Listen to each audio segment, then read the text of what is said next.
আসসালামু আলাইকুম। আজকে আমি বানিয়ে দেখাবো রসমালাই।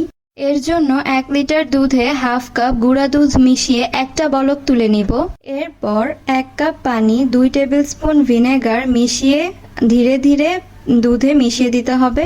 দুধে ছানা কেটে গেলে ছেঁকে ঠান্ডা পানি দিয়ে ভালো করে ধুয়ে পানি ঝরানোর জন্য রেখে দিতে হবে। ছানা থেকে পানি ঝরে গেলে ভালোভাবে মথে পছন্দ মতো শেপ নিয়ে নিচ্ছি। 6 কাপ পানিতে 1.5 কাপ চিনি দিয়ে মিশিয়ে মিষ্টি দিয়ে প্রথমে 2 মিনিট, এরপরে 10 মিনিট ঢাকনা দিয়ে আর ঢাকনা খোলার পরে আরও 10 মিনিট হাই ফ্লেমে জাল করে নিব।